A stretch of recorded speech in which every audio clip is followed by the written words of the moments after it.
J'ai trouvé le studio de mes rêves. Je vais enfin être indépendante, sortir, rentrer à l'heure que je veux, me lever quand je le décide et... Tu as fait tes comptes? Et les frais d'agence, tu y as pensé, Elodie? Vous n'avez pas l'air au courant, mais désormais les frais d'agence sont plafonnés. Le 26 mars 2014 est parue la loi Allure qui institue de nouveaux droits pour le locataire et redéfinit le montant des honoraires de location. Par honoraires de location couramment appelés frais d'agence, on entend toutes les sommes qui doivent être payées à l'agence immobilière, notamment pour la rédaction d'un nouveau contrat. Auparavant, les frais d'agence étaient équivalents à 1 mois de loyer pour les grandes villes comme Paris, ce qui était excessif au vu le niveau des loyers dans ces grandes villes.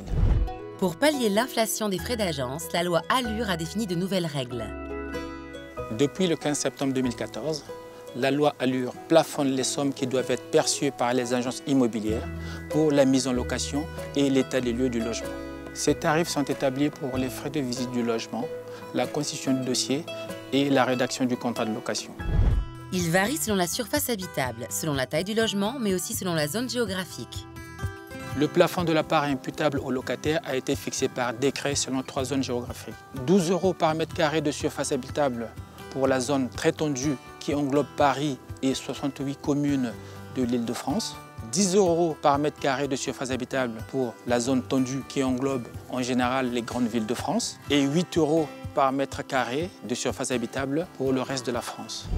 Si en plus de ces prestations, l'agent immobilier établit l'état des lieux d'entrée, celui-ci peut facturer cet état à hauteur de 3 € le mètre carré de surface habitable, quelle que soit la zone géographique où se situe le logement.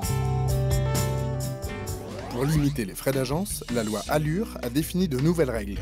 Désormais, les frais d'agence sont plafonnés. Le montant à payer par le locataire varie selon 3 zones géographiques. Super ton appartement, Elodie. Mais le réfrigérateur est vide. Y a un problème?